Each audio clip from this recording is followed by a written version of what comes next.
बिस्मिल्लाहिर्रहमानिर्रहीम। अस्सलाम वालेकुम स्टूडेंट्स। आज हम जो है वो 10th क्लास, आज हमारा टॉपिक है फॉर्मेट स्पेसिफायर। ठीक है, तो हम इसके बारे में डिस्कस करेंगे। फॉर्मेट स्पेसिफायर के बारे में पहले भी हमने थोड़ा सा डिस्कस किया था, थोड़ा सा पढ़ा था, जाना था सेकंड चैप्टर में।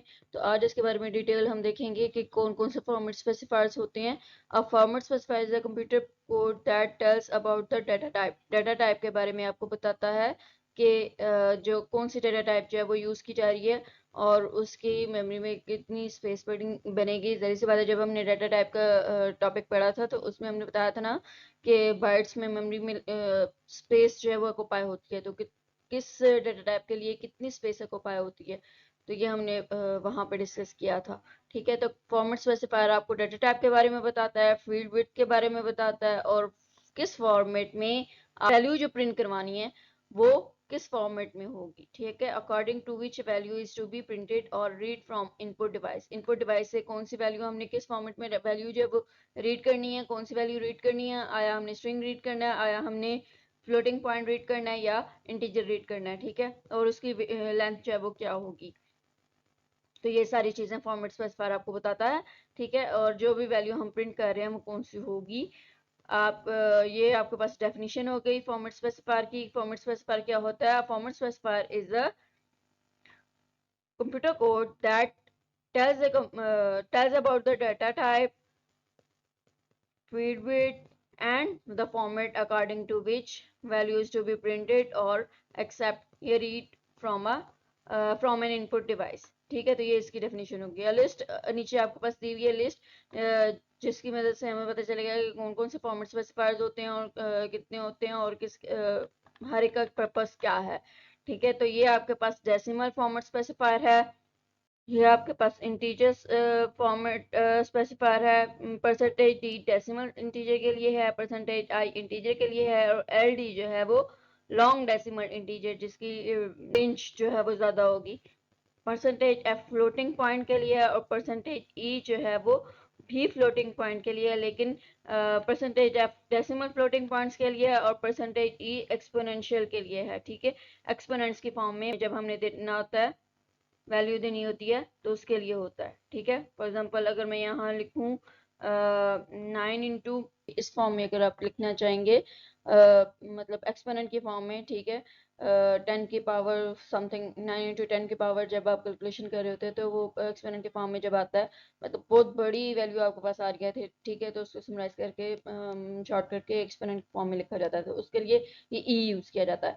एक और भी होता है जो हम कह सकते हैं कि परसेंटेज जी, जो कि परसेंटेज जी किसके लिए होता है? परसेंटेज जी आपके पास एक वो भी फ्लोटिंग पॉइंट ही है, और वो यूज़ होता है कि आपके पास जो वैल्यू है उनमें से अगर आपने शॉर्टर देनी है। ठीक है, अगर आपके पास जो है वो फ्लोटिंग पॉइंट डेसिमल नोटेशन में भी है, ठीक है, आपके पास इस क्या कहते हैं एक्सपोनेंशियल नोटेशन में भी है, ठीक है, इनमें से कौन सा शॉर्टर होगा, कौन सा छोटा होगा, एक्सपोनेंशियल या फ्लोटिंग पॉइंट दोनों में से, तो वो आपको परसेंटेज जी जो है वो बताएगा कि कौन सा इसमें से शॉर्टर है। ठीक है, तो ये आपके इस वैसे ये जो बुक है इसमें इंक्लूड नहीं है, शामिल नहीं है। तो परसेंटेज सी सिंगल कैरेक्टर के लिए, ठीक है, आजकल जो पढ़ाई जा रही है उसमें ये चीज़ इंक्लूड नहीं है। ठीक है, तो सिंगल कैरेक्टर के लिए जो है वो परसेंटेज सी होगा। सिंगल कैरेक्टर के लिए आपको पता है जो हम यूज़ करते हैं सिंगल कोड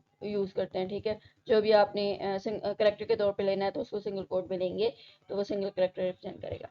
नेक्स्ट आपके पास इंटीजर फॉर्मेट स्पेसिफायर, ये आपके पास कुछ फॉर्मेट स्पेसिफायर्स हैं जो कि ऊपर मैंने आपको बता दिए, इसमें हम पढ़ लेते हैं, रीड कर लेते हैं। Format specifier percentage d is use to read और print decimal integer, and percentage l d जो है वो लॉन्ग इंटीजर्स के लिए यूज़ होता है। यहाँ नीचे आपके पास एक प्रोग्राम भी है जो कि हम रन करके देखते हैं कि ये किस तरह से वर्क करता है। इसमें ऐसा आपको डिफरेंस नज़र नहीं आएगा। ठीक है, क्योंकि जो भी आप वैल्यू दे रहे हैं तो उस वो आपको इसी तरह से प्रिंट करके दे देगा। ठीक है, इंटीजर्स के लिए, और डेसिमल इंटीजर है या आपके पास लॉन्ग इंटीजर एलडी है तो उसके लिए आपके पास ये आ जाएगी उसकी आउटपुट। तो ये हम देख लेते हैं, ए की वैल्यू, बी की वैल्यू और सी की वैल्यू हम इंटर करेंगे। ठीक है, यहाँ पे फॉर एग्जांपल मैं 23 इंटर करती हूँ। ठीक है, और ये आप देख सकते हैं कि ए इज इक्वल टू 23 आपके पास आ चुका है। ठीक है, और एंटर वैल्यू ऑफ बी, ये जो है नेक्स्ट लाइन में आ गया। ठीक, अभी हम देखते हैं कि बी की वैल्यू हम एंटर करते हैं और बी की वैल्यू एंटर करने के बाद क्या होता है। तो ये आपके पास सी की वैल्यू और सी की वैल्यू के बाद भी उसने सी की वैल्यू बता दी कि सी की वैल्यू कौन सी है। ठीक, तो ये एज इट इज़ आपके पास प्रिंट होके आ गया। होप सो आपको इसकी समझ आ गई। और अगले फॉर्मेट स्पेसिफायर की तरफ चलते हैं, वो क्या है और हम उसको रीड करते हैं। उससे पहले आपको ये जानना चाहिए कि जो आपके पास है ना डी और आई, उसका पर्पज क्या है। उसमें डिफरेंस माइनस का डिफरेंस होता है। ठीक है, परसेंटेज डी और परसेंटेज आई का डिफरेंस जो है वो माइनस का है। वो डिफरेंस क्या है कि परसेंटेज डी जो है वो आपको डेसिमल वैल्यू देता है। ठीक है, डेसिमल वैल्यू स्कैनएफ के साथ देगा और परसेंटेज आई जो है आपको डेसिमल, ऑक्टल, हेक्सा, ये तीनों स्कैनएफ के साथ इसका जो यूज है वो डिफरेंट होता है। ठीक है, यहाँ पे लिखा हुआ भी है format specifier percentage D and percentage I R same with, मतलब जब हम प्रिंट एफ के साथ प्रिंट एफ फंक्शन के साथ यूज करते हैं उसका फंक्शन जो है वो सेम होता है। ठीक है, अगर स्कैन एफ के साथ यूज करें तो उसका फंक्शन, उसका पर्पज जो है वो डिफरेंट हो जाता है, उसका मीनिंग जो है वो डिफरेंट हो जाता है। ठीक है, तो स्कैन एफ के साथ जो परसेंटेज आई, परसेंटेज डी है, वो आपको कौन सी वैल्यू देगा, डेसिमल वैल्यू देगा। लेकिन परसेंटेज आई आपको कौन सी वैल्यू देगा, परसेंटेज आई आपको ऑक्टल वैल्यू। ठीक है, लेकिन उसमें डिफरेंस, ऑक्टल की बेस जो है वो 8 होती है और जो हेक्सा है उसकी बेस जो है वो 16 होती है। ठीक है, डेसिमल की बेस जो है वो 10 होती है। तो ऑक्टल के लिए आपको जो है बस ज़ीरो साथ में लगाना होता है। ठीक है, और जो आपके पास दूसरा है हेक्सा डेसिमल, उसके लिए भी आपको डबल ज़ीरो लगाना होता है। ठीक है, और उसके साथ जीरो एक्स के साथ आप जो भी वैल्यू लिखेंगे तो वो आपको कन्वर्ट करके जो है वो देगा। आपके पास डेसिमल में भी वर्क करेगा यहाँ पे। ठीक है, यहाँ पे आपके पास डेसिमल के तौर पे काम करेगा, यहाँ पे हेक्साडेसिमल और यहाँ पे ऑक्टल। ठीक है, तो यहाँ पे हम सिंपल पहले वैल्यू दे देते हैं, ए की वैल्यू वो बोल रहा है ना, तो ए की value percentage D decimal integer में आपके पास आ जाएगी। फॉर एग्जांपल हम यहाँ पे एंटर कर देते हैं 12, फॉर एग्जांपल 25 एंटर की मैंने, तो ये आपके पास आ गया 25। ठीक है, अब हेक्साडेसिमल की वैल्यू वो मांग रहा है, 0x में हम करेंगे। ठीक है, ये आप के पास जो है वो कन्वर्जन चार्ट है। ठीक है, तो इसकी मदद से जो है वो कन्वर्जन होती है। ठीक है, कन्वर्जन के बारे में जो है अगर हम बात करें तो बहुत लंबा आपके पास हो जाएगा। ठीक है, वो आपके कोर्स का, इस बुक का हिस्सा नहीं है। वो कन्वर्जन किस तरह से होती है, बेस अगर आपके पास डेसिमल से बाइनरी में करना है, डेसिमल से ऑक्टल में करना है, डेसिमल से हेक्सा में करना है कन्वर्ट आपने। ठीक है, तो किसी भी नंबर को, तो वो कन्वर्जन जो है वो डिफरेंट होती है, तो वो अलग एक टॉपिक है। ठीक है, अब यहाँ पे आप देख सकते हैं कि जीरो की कन्वर्जन क्या है ऑक्टल में, हेक्सा में और बाइनरी में। ठीक, उसके बाद आप जाएं 10, तो हेक्सा में 10 जो है वो 10 के इक्वल नहीं होता बल्कि ए के इक्वल होता है। इसी तरह से 11 बी के इक्वल होता है, 12 जो है वो सी के इक्वल होता है, 13 डी, 14 ई और 15 जो है वो एफ के इक्वल होता है। ठीक है, और नीचे अगर 16 की बात करें तो वो फिर 10 से स्टार्ट हो जाती है। तो ये आपके पास हेक्सा की, आपके पास कॉलम है हेक्सा का। ठीक है, इसमें जो डेसिमल हेक्सा के किस वैल्यू के बराबर होता है। इसी तरह से ऑक्टल की तरफ आए तो ऑक्टल में 7 के बाद जो 8 है वो आपके पास 10 आ जाता है। 10 यानी कि 9 जो है वो 11 के इक्वल हो जाता है, डेसिमल का 10 जो है वो 12 के इक्वल हो जाता है।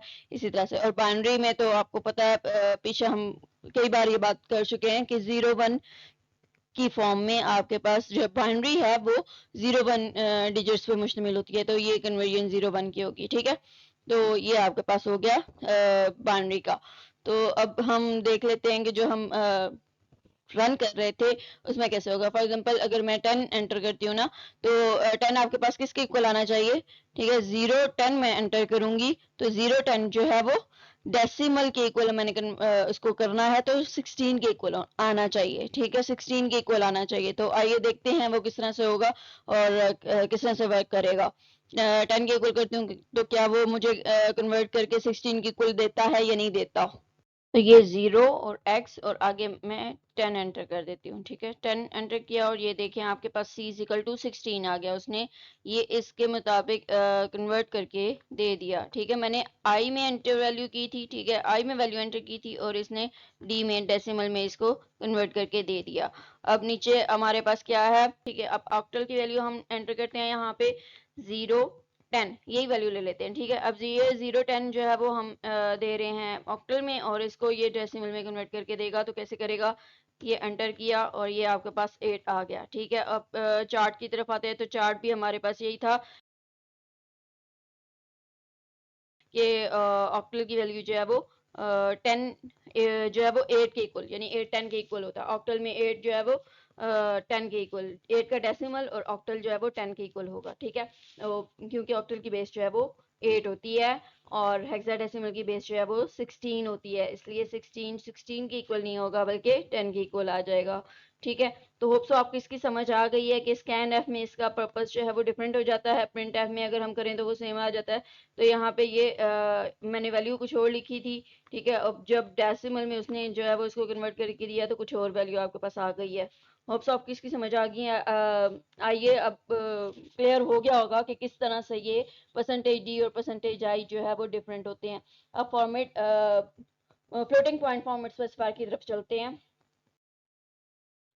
ये आपके पास फ्लोटिंग पॉइंट फॉर्मेट स्पेसिफायर है। ठीक है, परसेंटेज एफ और percentage F is used to read and print floating point numbers in decimal notation with precedence 6 digits. ठीक है, पॉइंट के बाद जो है वो 6 आफ्टर डेसिमल पॉइंट के बाद जो है वो 6 डिजिट्स आपको ये 6 डिजिट्स तक देगा वैल्यू। ठीक है, जब प्रोग्राम रन करेंगे तो आपको क्लियर भी हो जाएगा। कोई भी वैल्यू आप जब दे रहे हो ना, a is equal to for example 6.99 आपने दिया है। ठीक है, तो वो आगे जीरोस खुद से ऐड कर देगा। 6 डिजिट तक उसने कंप्लीट करना है। ठीक है, प्रिसाइज उसकी वैल्यू देनी है 6 डिजिट तक, तो वो आगे जीरो खुद ही लगा देगा। ठीक है, जो भी आप वैल्यू देंगे तो वो अगर तो 6 डिजिट तक है तो फिर तो ठीक है। ठीक है, और अगर 6 डिजिट तक नहीं है तो वो आपको खुद से वैल्यू ऐड करके जीरो लगा के जो है वो कर देगा complete. Format specifier percentage E is used to read and print floating point numbers in exponential form. Exponential notation में जो है वो आपको ये परसेंटेज ई जो है वो देता है वैल्यू। ठीक है, तो ये हम प्रोग्राम जो है वो रन करके देखते हैं ये किस तरह से चलेगा और कैसे वर्क करेगा। मैंने प्रोग्राम राइट किया है। ठीक है, हम इसको रन करके देखते हैं। ये आपके पास रन किया मैंने। ठीक, अब इसकी वैल्यू ये क्या डिस्प्ले कर रहा है ये भी आपको दिखा देती हूँ। अब यहाँ पे x की वैल्यू 3.55 मैंने एंटर की थी। ठीक है, तो ये फ्लोटिंग पॉइंट में था और मैंने अभी आपको दिखाया भी था कि फ्लोटिंग पॉइंट में जब हम वैल्यू देते हैं तो 6 डिजिट्स तक जो है वो वैल्यू देगा। ये देखिए, आफ्टर डेसिमल पॉइंट 6 डिजिट्स तक उसने वैल्यूज देनी है, तो ये इसने 0 एंटर कर दिया हुआ है। ठीक है, अब दूसरी हमने वैल्यू जो दी थी वो 144.36 है। ठीक है, इसको इसने कन्वर्ट करना था एक्सपोनेंशियल फॉर्म में। तो ये देखें, अब एक्सपोनेंशियल फॉर्म में इसने इसको भी कन्वर्ट करके दे दिया है। अब अगर हम यहाँ पे वैल्यू चेंज भी कर देना तो वैल्यू चेंज करेंगे तो तब भी ये आपको वैल्यू सही से दे देगा। ठीक है, फॉर एग्जांपल यहाँ पे मैं कर देती हूँ 0.00। ठीक, अब हम रन करते हैं और देखते हैं क्या होता है। अब ये देखें, अब ये माइनस में भी वैल्यू आपको दे रहा है। ठीक, तो ये आपको पास माइनस में वैल्यू भी आ रही है। आपके पास 6 डेसिमल डिजिट्स तक वैल्यूज आपके पास आ जाएंगी। ठीक है, तो होप्स आपको इसकी समझ आ गई। और अब हम चलते हैं जो कैरेक्टर है उसकी तरफ। ठीक, ये आपके पास नेगेटिव वैल्यू भी आपको दे रहा है, पॉजिटिव भी दे रहा है एक्सपोनेंशियल फॉर्म में कन्वर्ट करके परसेंटेज ई और परसेंटेज एफ का भी आपको पता चल गया कि ये डेसिमल्स जस्ट जो है वो ऐड कर देते हैं, मतलब 6 डेसिमल डिजिट्स तक आपको प्रिसाइज करके वैल्यू देता है। नेक्स्ट आपके पास क्या है, परसेंटेज सी यानी कि कैरेक्टर फॉर्मेट स्पेसिफायर। ये कैरेक्टर फॉर्मेट स्पेसिफायर है। कैरेक्टर फॉर्मेट स्पेसिफायर क्या करता है, परसेंटेज जो आपके पास सी है is use to read print और print single character. Single character को जो आपको पता है कि सिंगल कोट में आपने एंटर करना होता है। ठीक है, ये आपके पास प्रोग्राम लिखा हुआ है character CH1 CH2 enter 2 characters. अब ये दो कैरेक्टर्स आप यहाँ पे एंटर करेंगे। ठीक है, उसके बाद आपने इसको क्या करना है, टाइप कैरेक्टर्स का बता दिया कि परसेंटेज सी और परसेंटेज सी, ये आपके पास दो कैरेक्टर्स आ जाएंगे। ठीक है, तो एक कैरेक्टर भी देख के हम इसको चेक कर सकते हैं। आपके पास जो है वो प्रोग्राम है। ठीक है, ये कैरेक्टर CH हो गया, उसके बाद आपने दो कैरेक्टर्स जो है वो एंटर करने हैं सेपरेटेड बाय कॉमा, यानी कि कॉमा लगा के आपने इसको सेपरेट करना है। ठीक, तो यहाँ पे ये आपके पास आ गया और इसको हम जो है वो रन करके देखते हैं टाइप कैरेक्टर्स कौन कौन से हैं और ये किस तरह से डिस्प्ले आपको करके देता है।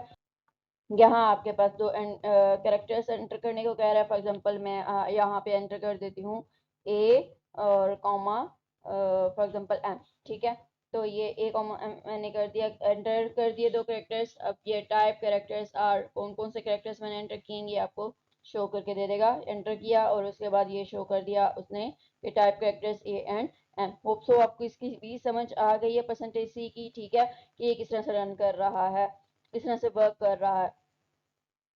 यहाँ पे एक चीज देखिएगा, अगर मैं यहाँ करेक्टर दे रही हूँ तो वो वर्क कर रहा है। ठीक है, अगर मैं यहाँ पे फॉर एग्जांपल स्ट्रिंग देती हूँ ना तो वो नहीं काम करेगा। जस्ट क्या किया उसने, ए को एक्सेप्ट किया, ए एंड आगे एक्सेप्ट ही नहीं किया। अब यहाँ आप भी आप देख सकते हैं कि ये आपको जो है वो स्ट्रिंग एक्सेप्ट नहीं कर रहा, स्ट्रिंग एक्सेप्ट इसमें नहीं की जा सकती क्योंकि परसेंटेज सी जो है वो किसके लिए होता है, सिंगल कैरेक्टर के लिए होता है। ठीक है, और ये सिंगल कैरेक्टर के लिए, स्ट्रिंग के लिए मैंने आपको पहले भी बताया था कि स्ट्रिंग के लिए जो है वो अरे यूज करनी पड़ती है हमें। ठीक है, अरे आपके इस कोर्स का हिस्सा नहीं है, तो अरे की मदद से हम स्ट्रिंग जो है वो रीड कर सकते हैं। ठीक है, इसलिए इसने स्ट्रिंग को रीड नहीं किया बल्कि कैरेक्टर जो है वो जस्ट पहला कैरेक्टर, फर्स्ट कैरेक्टर जो था, फर्स्ट लेटर जो था वो एक्सेप्ट कर लिया। होप सो इसकी आपको समझ आ गई होगी। आज तक के लिए इतना ही काफ़ी है। ठीक है, आपको कुछ भी कोई प्रॉब्लम हो, कुछ भी समझ ना आया हो, आप क्वेश्चंस कर सकते हैं। अपना बहुत सारा ख्याल रखें नेक्स्ट वीडियो तक के लिए, और अल्लाह हाफिज़।